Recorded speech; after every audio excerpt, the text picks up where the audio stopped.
السلام علیکم ورحمۃ اللہ تعالی وبرکاتہ۔ صلو علی الحبیب صلی اللہ تعالی علیہ وسلم۔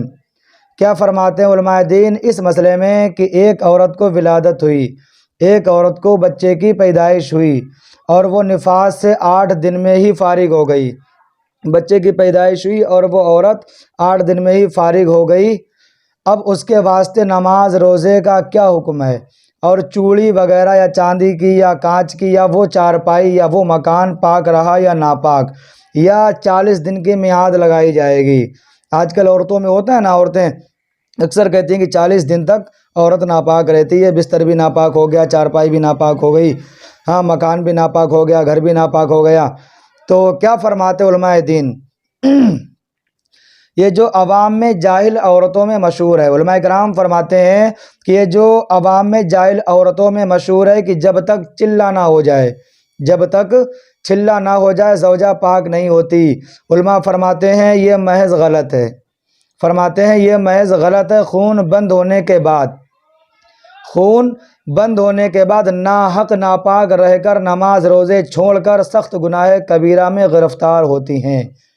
ناحق ناپاک رہ کر خون بند ہو گیا، پھر بھی عورتیں اس میعاد میں لگی ہوئی ہیں کہ 40 دن ہو جائیں گے اس کے بعد ہی پاک ہوں گے، تو فرماتے علماء کرام کہ ناحق ناپاک رہ کر نماز روزے چھوڑ کر سخت گناہ کبیرہ میں گرفتار ہوتی ہیں۔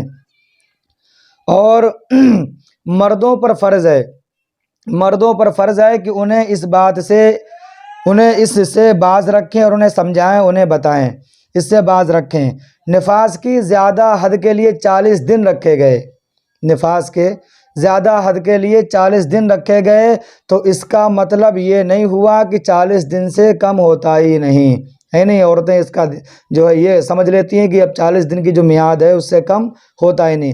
علماء فرماتے ہیں یہ کہ 40 دن سے کم ہوتا ہی نہیں، یہ نہ سمجھیں کہ 40 دن سے کم ہوتا ہی نہیں، ہوتا ہی نہ ہو۔ تو فرماتے ہیں علماء کرام کہ اس سے کم کے لیے کوئی حد نہیں، اس سے کم کے لیے کوئی حد نہیں۔ اگر بچہ جننے کے بعد، بچے کی پیدائش کے بعد صرف 1 منٹ خون آیا، صرف 1 منٹ خون آیا پھر بند ہو گیا، عورت اسی وقت پاک ہو گئی۔ 1 منٹ خون آیا اور بند ہو گیا تو عورت اسی وقت پاک ہو گئی۔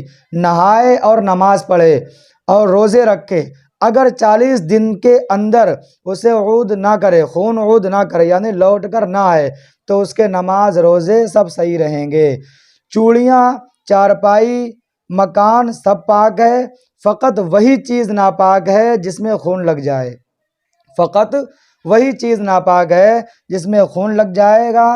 بغیر ان کے ان چیزوں کو ناپاک سمجھ لینا، بغیر ان کے مطلب جس چیز میں خون لگ جائے وہ تو ناپاک ہے، اس کے علاوہ چارپائی ناپاک ہو جانا، سارا بستر ناپاک ہو جانا اور مکان گھر سارا ناپاک ہو جانا، اس کو ناپاک سمجھنا یہ محض غلط ہے اور یہ غیر مسلموں کا طریقہ ہے۔ فتاوی رضویہ صفحہ نمبر 158۔ السلام علیکم ورحمۃ اللہ۔